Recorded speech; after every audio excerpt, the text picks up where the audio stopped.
MP board के class 10th के सभी विद्यार्थियों के लिए आज इस वीडियो में हिंदी का आपका जो प्री बोर्ड एग्जाम होने वाला है उसके लिए हिंदी का सेट बी का प्रश्न पत्र इस वीडियो में हम कंप्लीट करेंगे। तो हिंदी देखिए हिंदी में आपके किस तरह के क्वेश्चन आने वाले हैं एग्जाम में।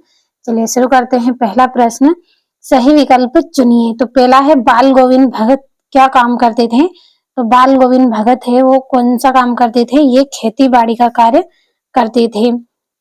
दूसरा है शब्द गुण के कितने प्रकार हैं। तो शब्द गुण के 3 प्रकार हैं। आपका तीसरा है भोलेनाथ किसे देखकर सिसकाना भूल गए थे। तो भोलेनाथ अपने साथी बच्चों को खेलता हुआ देखकर सिसकाना भूल गए थे। और प्रयोगवाद के जनक माने जाते हैं। तो प्रयोगवाद के जनक कौन है, अज्ञे हैं। और पांचवा है सुर सरावली के कवि का क्या नाम है। तो जो सुर सरावली जो रचना है वो किनकी है, सूरदास जी की है। तो सूरदास जी आपका सही आंसर है। और चौपाई में कितनी मात्राएं होती हैं। तो चौपाई में 16 मात्राएं होती हैं।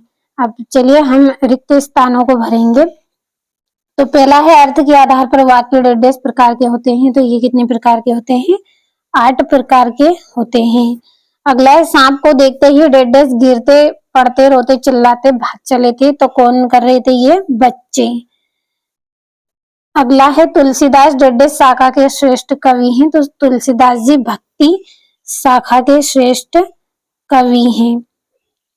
अगला आपका रहेगा महाकाव्य में जीवन का 10 चित्रण होता है। तो समग्र यानी कि संपूर्ण जीवन का चित्रण किसमें होता है, महाकाव्य में। पांचवा छंद 10 प्रकार के होते हैं। तो छंद 2 प्रकार के होते हैं, वार्णिक छंद और मात्रिक छंद। अगला है आपका बाल गोविंद भगत का बेटा 10 था। तो कैसा था इनका बेटा, सुस्त तथा बोधा। सुस्त और बोधा। बढ़ते हैं अगले प्रश्न की ओर। अगला प्रश्न है आपका सही जोड़ी बनाइए। पहली जोड़ी रहेगी नाटक सम्राट। तो नाटक सम्राट कौन है, जयशंकर प्रसाद को कहा गया है। दूसरा है राम वृक्ष बेनीपुरी। तो इनकी जो राम वृक्ष बेनीपुरी की रचना है ये पिता के फूल। अगला है परिणामवाचक वाक्य। तो परिणामवाचक वाक्य क्या है, क्रिया के परिणाम का बोध कराते हैं। और हिरोशिमा क्या है, रेलगाड़ी में बैठकर लिखा गया था इसको। और अगला प्रश्न है आपका वाराणसी उत्तर प्रदेश। तो यह जयशंकर प्रसाद का जन्म स्थान है। और आवश्यकता से अधिक बड़ा चढ़ाकर कहना तो क्या है, अतिशयोक्ति अलंकार है। तो ये हो गई आपकी जोड़ियां। अब चलिए हम हमारे अगले प्रश्न को पढ़ेंगे, जिसमें अगले प्रश्न में आपको एक वाक्य में उत्तर बताना है। पहला है एक से अधिक अर्थ व्यक्त करने वाले शब्दों को क्या कहते हैं। तो इसका उत्तर आपका रहेगा अनेकार्थी शब्द।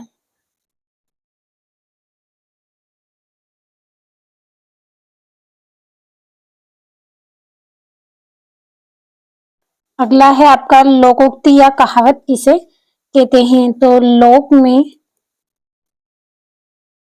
में जो प्रचलित युक्ति होती है उसे क्या बोलते हैं, लोकोक्ति बोलते हैं। तो प्रचलित क्या है, युक्ति।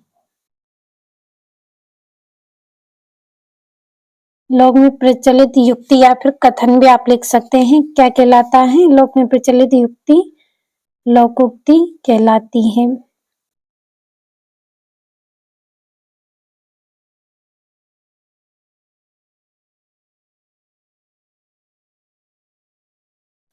अगला है आपका ड्राइवर कम गाइड का नाम क्या था। तो इसका नाम क्या था, जितेन नारगे।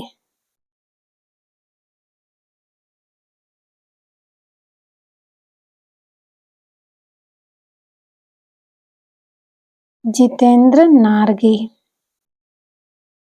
अगला है शिव का धनुष किसने तोड़ा था। तो शिव का धनुष श्री राम ने तोड़ा था। अगला है भयानक रस का स्थायी भाव क्या है। तो भयानक रस का स्थायी भाव भय है। अगला है हजारी प्रसाद द्विवेदी किस युग के लेखक हैं। तो हजारी प्रसाद द्विवेदी शुल्क युग के क्या है, लेखक हैं। शुल्क युग लिख सकते हैं या आप शुल्कोत्तर युग भी लिख सकते हैं। अगला प्रश्न है सत्य असत्य। तो पहला है राम पढ़ता है, प्रश्नवाचक वाक्य है। तो ये आपका क्या है, प्रश्नवाचक नहीं है, ये विधानवाचक वाक्य है, एक साधारण वाक्य है। तो ये आपका असत्य रहेगा, क्योंकि कैसा वाक्य है, ये एक विधानवाचक या फिर आप इसको साधारण भी लिख सकते हैं। तो ये साधारण वाक्य है। यदि यहाँ पे साधारण वाक्य हो तो आपको सही कर देना है। दूसरा है सारे देश में आस्था या अंधविश्वास एक से नहीं है। तो ये आपका क्या रहेगा, सत्य रहेगा। अगला है हिरोशिमा में परमाणु बम गिरा था। तो ये आपका सत्य रहेगा।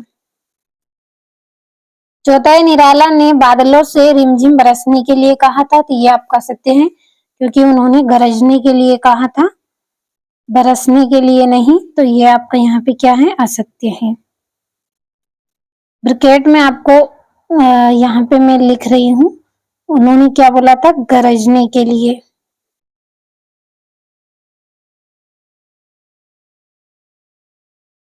यदि गरजना हो तो आपको सत्य कर देना है और बरसना है तो असत्य करना है।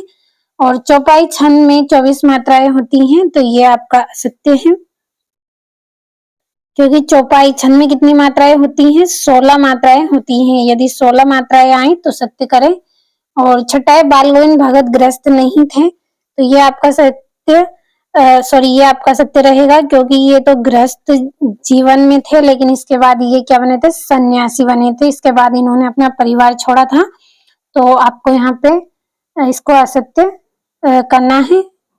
समझ में आया होगा आपको कि बाल गोविंद भगत क्या थे, ग्रस्त थे, उन्होंने बाद में अपना परिवार छोड़ा था। तो ये हो गए हैं सत्य सत्य। अब चलिए प्रश्नों को पढ़ते हैं। तो भगत ने अपने बेटे की मृत्यु पर अपनी भावनाएं किस तरह व्यक्त की। और गांव का सामाजिक सांस्कृतिक परिवेश आषाढ़ चढ़ते ही उल्लास से क्यों भर जाता है।